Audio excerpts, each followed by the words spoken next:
कहानी उन आम घरों की है जहां खाने वाले तो कई, लेकिन कमाने वाला एक मर्द ही होता है। बावजूद इसके उससे उम्मीदें कम नहीं होती। देखिए जी, सामने वाले वर्मा जी कैसी अच्छी तरह से सफाई करते हैं छुट्टी वाले दिन अपने घर की, और एक आप हैं। अरे यार, उनके पास कार है, ऑफिस पास में है और हफ्ते में 2 दिन की छुट्टी होती है, तो फर्क तो पड़ता है ना। मेरी तो शादी ही गलत हो गई। अरे कोई मस्त लड़का मिलता, कमाता भी, घुमाता भी, घर के कामों में भी मदद करता, लेकिन नहीं जी, हमारे वाले को तो कमाने से फुर्सत ही नहीं, और कमाई भी ऐसी कि कोई जरूरत पूरी ही नहीं हो रही है। सुनील बेचारा शीना को देखकर सोचता है कि शीना सही कह रही है। देखने में सुंदर है, घर का सारा काम कर लेती है, उसे तो कोई भी अच्छा लड़का मिल सकता था। क्या सोच रहे हैं? भागने का इरादा तो नहीं है? अरे नहीं मेरी प्यारी बीवी, मैं तो नहीं, पर डर है कि तुम नहीं कहीं भाग जाओ मुझे छोड़कर। शीला सुनील के मुंह से प्यार भरी बात सुनकर मुस्कुराती है। आप भी ना। सुनील एक दिन ऑफिस से घर आता है कि तभी शीना कहती है, सुनिए जी, वो मेरी सहेली आई थी, सारा दिन वो लोग यहीं थे, अब जा रही थी तो मैंने कहा नहीं नहीं, मेरे पति छोड़ आएंगे ना तुम्हें, तो रोक लिया मैंने। सुनील थोड़ी देर कुछ सोचता है, फिर कहता है, ठीक है, मैं कपड़े चेंज करके आता हूँ। अरे तेरे पति को तो लग रहा है कि अच्छा नहीं लगा। अरे नहीं नहीं, ऐसी कोई बात नहीं है, रुको मैं अभी उन्हें घर के कपड़े देकर आती हूँ। शीना अंदर जाती है जहां सुनील पलंग पर लेटा होता है।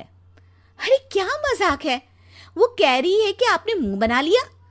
सही तो कह रही है, सुबह से अब ऑफिस से लौटा हूँ, एक कप चाय का तो पूछा नहीं, 20 किलोमीटर जाओ और आओ, और फिर कल उसी टाइम पर ऑफिस। अरे यार, मुझे गाड़ी चलानी आती ना तो बोलती भी नहीं आपको, और कौन सा रिक्शा खींच कर जाना है आपको। सुनील अब क्या बोलता। रात देर से आता है और सो जाता है। अगले दिन शरीर दर्द हो रहा है। अरे तो मत जाओ ना ऑफिस, चलते हैं ना मार्केट घूमने, फिर पिक्चर देखेंगे और रात में खाना खाकर घर वापस। सुनील जब सारे दिन की थकान वाला शेड्यूल सुनता है तो वो सीधे सीधे ऑफिस के लिए तैयार हो जाता है। अब आए दिन शीना की डिमांड बढ़ती ही चली जाती है और सुनील उसको पूरा भी करता। लेकिन एक दिन, ए जी मेरा भाई आ रहा है, उसे 2 लाख रुपए की जरूरत है।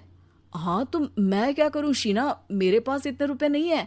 हाँ हाँ पता है नहीं है, लेकिन किसी से लेकर तो दे सकते हो ना। अरे मैं किससे मांगू, मेरे तो जानने में भी कोई नहीं है जिसके पास इतनी बड़ी रकम हो। तभी वहां शीना का भाई शीनू आ जाता है। जीजा जी कैसे हैं आप? अब मैं ठीक हूँ शीनू, अचानक इतनी बड़ी रकम की जरूरत कैसे पड़ गई? अरे जीजा जी, वो बिजनेस शुरू किया ना, तो उसके लिए पैसे की जरूरत है। काफी हो चुका है, थोड़ा पैसा बचता है तो मैंने सोचा आपसे ले लूं। अब देखो, मेरे ऑफिस में कुछ लोग हैं जिनकी सेविंग अच्छी है, मैं उन लोगों से बात करके देखता हूँ। सुनील ऑफिस से किसी से पैसे लेकर शीना को दे देता है। शीना वो पैसा भाई को दे देती है 2 महीने बाद। अरे यार शीना, वो ऑफिस वाला आदमी अपने पैसे मांग रहा है, कैसे दूं? अपने भाई से बोलो ना पैसे दे दे। अरे हाँ हाँ दे देगा, कहाँ भागा जा रहा है, आप उनको बोल दो कि दे देंगे। थोड़े दिन बाद, शीना वो आदमी मुझसे आज भी पैसे मांग रहा था यार, मैं तंग आ गया हूँ। ऑफिस जाते ही सामने उसका चेहरा दिखता है, क्या बोलूं, बार बार पैसे मांगता है। अच्छा मैं शीनू को फ़ोन लगाती हूँ, बात करके देखती हूँ। शीना भाई को फ़ोन करती है लेकिन वो फ़ोन उठाता ही नहीं। लगता है भाई कहीं ऐसी जगह है जहाँ नेटवर्क की समस्या होगी। सुनील अगले दिन दोपहर को ही घर आ जाता है। उसका चेहरा उतरा और परेशान सा होता है, वो रोने लगता है। अरे क्या हुआ जी, आप इतना परेशान क्यों हैं? सब ठीक तो है ना? अरे नहीं शीना, कुछ ठीक नहीं है, मैं ठीक नहीं हूँ। तुम्हारे भाई के लिए मैंने जो पैसे लिए थे, उस आदमी ने आज भरे ऑफिस में सबके सामने मेरी बेइज्जती कर दी। सबके सामने आज मैं कर्जदार बनकर खड़ा था। मैंने हर वो प्रयास किया घर चलाने के लिए जो मैं कर सकता था, लेकिन अब नहीं होगा।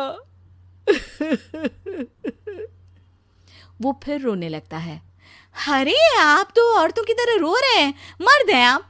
क्यों, आदमी के सीने में दिल नहीं होता, या फिर वो इंसान नहीं मशीन होता है? अरे मैं थक चुका हूँ शीना, तुम समझती क्यों नहीं?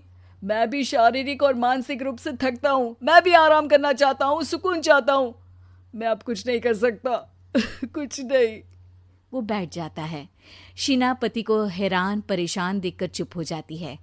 अगले दिन, सुनिए, ये लीजिए 2 लाख रुपये, उस आदमी को दे दीजिए और बोल दीजिए कि आज के बाद किसी को पैसे के लिए बेइज्जत ना करे। सुनील पैसे देखकर राहत की सांस लेता है। अरे शीना, तुमने तो मेरा बहुत बड़ा काम कर दिया। अब मैं शान से ऑफिस जा सकता हूँ। लेकिन ये पैसे आए कहाँ से? ये पैसे मैंने अपने गहनों को गिरवी रख कर लिया है। तुम ठीक रहो, निश्चिंत रहो, मैं बस यही चाहती हूँ। मुझे माफ़ करना, पर अब मैं समझ चुकी हूँ कि मर्द को भी दर्द होता है।